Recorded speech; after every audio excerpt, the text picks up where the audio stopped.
Hello, Radhe Radhe. I am CA Kunika Agarwal. I have qualified CA Finance both group in the first attempt in May 2024 and मुझे बहुत से बच्चों के doubts आ रहे थे कि बहुत टाइम लग रहा है पोर्शन कवर होने में, तो फास्ट वे में कैसे पोर्शन कवर हो जाए और हमारी बहुत सारी रिविजन्स जल्दी जल्दी हो जाए। बट होता ये है कि पहले से अगर आपने रिविजन नहीं की हुई होती है तो अब जब आप चैप्टर उठाते हो स्पेशली फर्स्ट और सेकेंड टाइम, तो आपको कंपैरेटिवली ज़्यादा टाइम लगता है और फिर हमारा कॉन्फिडेंस लो हो जाता है और फिर हमें लगता है कि बाप रे, एक चैप्टर को पूरा दिन लग रहा है तो 1.5 डेज में पूरा सिलेबस कैसे कवर हो पाएगा। तो अगर आप भी यही सोच रहे हो और आपको भी यही कंफ्यूजन है तो then this video is for you. और अगर आपको लगता है कि आपको आपका परफॉर्मेंस इंप्रूव करना है, आप ये लास्ट के कुछ दिनों में ऐसे क्या चीज़ करें जिससे आपका परफॉर्मेंस थोड़ा सा इंप्रूव हो जाए, आपके स्कोर्स बेटर आए एग्जाम में, तो भी ये वीडियो को आप देख सकते हो। So yes, without much delay let's start with the video. तो सबसे पहले आपको क्या करना है, जो मैंने भी पर्सनली किया था और जिसने मुझे हेल्प किया था to score examinations in the 4 subjects. तो सबसे पहले आपको एक टाइम बना लेना है, टाइम टेबल, कि आपको हर सब्जेक्ट को कितने दिन देना है। अभी जैसे एग्जाम के लिए हमारे पास में दिसंबर के कुछ 20-21 डेज बाकी है और जनवरी के 4-5 दिन, तो वो तो हम मान के चलेंगे कि वो एफआर के लिए ही रहेंगे। तो अभी हमारे पास 20 जो भी दिन है, 20 से 21 दिन, तो इसमें आपको कौन से सब्जेक्ट को कितने दिन देने हैं। मेरा ये रिकमेंडेशन रहेगा कि हर एक सब्जेक्ट के लिए आप 3 दिन दे के चलो।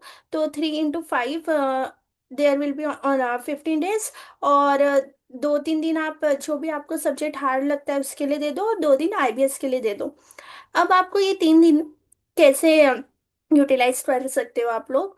तो 3 दिनों में आपको क्या करना है ना, सबसे पहले आपको सिलेबस को एबीसी कैटेगरी के अकॉर्डिंग पढ़ना है। एबीसी कैटेगरी बहुत से फैकल्टीज देते हैं। तो आप पहले ए कैटेगरी को उठाओ, फिर बी कैटेगरी के चैप्टर्स उठाओ और फिर सी कैटेगरी के चैप्टर्स उठाओ। तो इससे आपका जो अगर 3 दिन में कुछ पोर्शन नहीं भी कवर हो पाया तो आपका सी कैटेगरी वाला नहीं हो पाएगा, राइट। सेकेंड चीज़, आप उस चैप्टर को प्रेफरेंस देके चल सकते हो जो आप चैप्टर आपने अभी तक के टच ही नहीं किए हैं। होता है कि हर रिवीजन में कुछ ना कुछ पोर्शन छूट जाता है कभी कभार। तो जो चैप्टर्स आपके एक भी बार नहीं हुए और आपको लगता है कि एक बार मुझे देख के चलना चाहिए, तो वो चैप्टर को उठाओ। अगेन उन चैप्टर में भी आप एबीसी एनालिसिस कर सकते हो कि ये चैप्टर में से कौन सा ए में आता है, कौन सा बी में आता है, कौन सा सी में आता है। तो अगर कोई ऐसे चैप्टर है जो मेरे पहले से भी हुए नहीं और वो सी में ही आते हैं, तो आप उसको लास्ट में रख दो। मैं ये नहीं बोल रही हूँ छोड़ दो, लास्ट में रख के चलो, अगर टाइम मिलता है तो उसको भी उठा लेना। Okay, got it. Second thing आपको क्या करनी है ना, आप जब भी रिवीजन के लिए चैप्टर्स उठाओगे तो पहले से आपके कुछ क्वेश्चंस मार्क किए हुए रहेंगे। अगर इन केस अगर आपके कोई भी क्वेश्चंस मार्क नहीं किए हुए हैं, तो आप क्या करो, इंपॉर्टेंट क्वेश्चन लिस्ट उठा लो। देखो अभी आपके पास टाइम नहीं है कि आप पूरा चैप्टर के हर एक क्वेश्चन करके सॉल्व करके देखो, वो पहले ही करना होता है। अभी इस पॉइंट पे आप क्या कर सकते हो, आपके जो पहले से मार्क क्वेश्चन है उसको देख लो, या फिर इंपॉर्टेंट क्वेश्चन लिस्ट जो फैकल्टी का रहता है वो उठा लो। तीसरी चीज मोस्ट इंपॉर्टेंट, आपको क्या करना है, आपको हरी नहीं करना है। मतलब 3 दिन है आपके पास, तो रोज आप टाइम देके चलोगे तो 3 दिन में भी हो जाता है। आप ऐसे मुझे निपटाना है करके ना, इससे एकदम स्पीड में सब चैप्टर्स को मत निपटाना, वरना आपके दिमाग में कुछ भी नहीं रहेगा और एग्जाम के टाइम पे आपको लगेगा कि मैंने क्या पढ़ा था और क्या किया था। तो थोड़ा सा पेशेंटली रखो, लेकिन एट द सेम टाइम ज़्यादा भी टाइम नहीं देना है चीज़ों को, ठीक है। दूसरी चीज आपको क्या करनी है, रोज 13 से 14 घंटे पढ़ना ही पढ़ना है। अपना आउटपुट स्ट्रेच कर लो। आई नो थोड़ा सा लगता है कभी कभी, हमारा ऐसा रहता है कि भाई अब नहीं होगा मुझसे, इतना पढ़ाई अब नहीं होता है, मतलब थक गई हूँ या फिर नहीं हो रहा है, तो थोड़ा सा ब्रेक ले लो, 10 मिनट मेडिटेट करो, खुद के साथ बैठो। लेकिन प्लीज़ कैसे भी करके 13 से 14 घंटे का आउटपुट निकालने का ट्राई करो। Because at this point of time सब बच्चे पढ़ रहे होते हैं, तो आपको थोड़ा ज़्यादा एफर्ट मारना है टू पास द एग्जाम्स, ठीक है। Next thing what you want you have to do is, जैसे मैंने बताया कि 3-3 दिन देके आप हर एक चैप्टर का रिवीजन करोगे। लेकिन लेकिन आप थोड़ा सा ऑडिट की तरफ ज़्यादा रिवीजन दे दो। अगर आप ए ग्रुप दे फर्स्ट ग्रुप दे रहे हो या फिर बोथ ग्रुप दे रहे हो, तो बिकॉज ऑडिट ऐसा सब्जेक्ट है कि उसकी ज़्यादा रिवीजन रिक्वायर्ड होती है, कि आपको भी पता है और ये मुझे भी पता है। तो अगर आपके पास टाइम बचता है, जैसे मैंने बोला ना कि 3 दिन पर सब्जेक्ट, तो 15 डेज हो गए और फिर जो 3 दिन बच रहे हैं एक्स्ट्रा के, तो वो आप ऑडिट के लिए दे दो, ठीक है। या फिर आपका जो अगर कोई और ज़्यादा वीक सब्जेक्ट है तो आप उसके लिए दे सकते हो, बट मैं सजेस्ट करूंगी कि ऑडिट के लिए दे दो। नेक्स्ट थिंग इज आपको एक मॉक टेस्ट देके ही चलनी है। तो जैसे 3 दिन आप पढ़ोगे तो 2.5 दिन के एंड में अगर आपने कोई मॉक टेस्ट नहीं दिया है अभी तक के फुल पेपर, तो आप अभी दे दो। आईसीआई का पिक कर सकते हो या कोई का पेड ले सकते हो, बट ट्राई करना कि आपको चेक करके मिले ताकि आपको पता चलेगा आपका स्कोर क्या आता है। खुद से चेक करने जाओगे तो थोड़ा सा बायसनेस हो जाता है, और फिर हमको ये भी नहीं पता होता है कि आईसीआई के एक्चुअली पेपर चेकिंग कैसे होती है, किस चीज़ के मार्क्स मिलते हैं किसके नहीं मिलते हैं। तो प्लीज़ मॉक टेस्ट देना। और खुद का मॉक टेस्ट देने के बाद एक बार खुद भी सॉल्यूशन देखना, सजेस्टेड आंसर, तो आपको आपकी मिस्टेक्स खुद से भी पता चलेंगी। ठीक है। Last thing but not the least, आपको क्या करनी है, रोज डेली आरटीपी एमटीपी करके ही चलनी है। So daily RTP and MTP से मेरा मतलब है कि एक आरटीपी उठाओ। आज जैसे एफआर के आरटीपी उठाई तो देखो कि क्या क्वेश्चन है, उसका आंसर क्या हो सकता है, थोड़ा सा माइंड में रिकॉल करो या फिर स्क्रिबल करके देख लो, और फिर सॉल्यूशन देखो।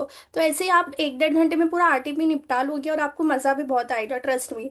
आपने अगर पहले से पढ़ा होगा और आपको क्लिक करेगा ना आंसर, तो आपको एक अलग ही एक्साइटमेंट आएगा कि हाँ मुझे चीज़ें रिकॉल हो रही है, मुझे चीज़ें समझ में आ रही है।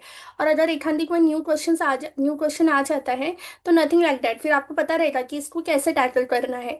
तो आपका एक एडेड एडवांटेज रहेगा कंपेयर टू अदर्स। रोज आपको एक आरटीपी एमटीपी या पास्ट ईयर पेपर उठाना है, कोई भी सब्जेक्ट के, अलग अलग सब्जेक्ट के अपने चॉइस से उठा लो कि आज ऑडिट का मन कर रहा है पढ़ने का, आज एएफएम कर रहा है मन करने का।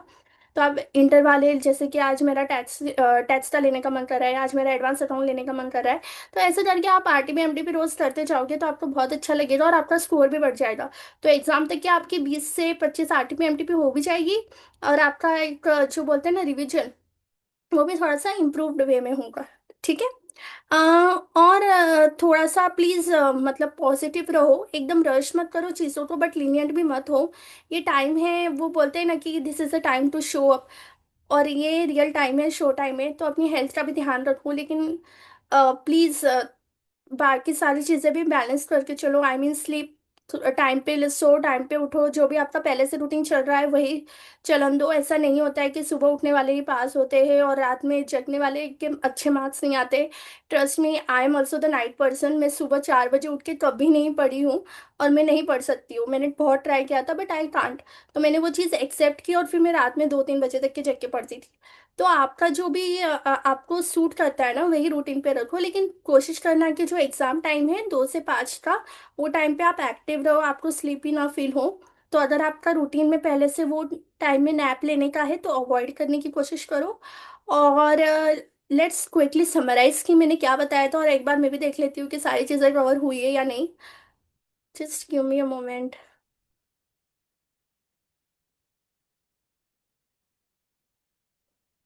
ओके।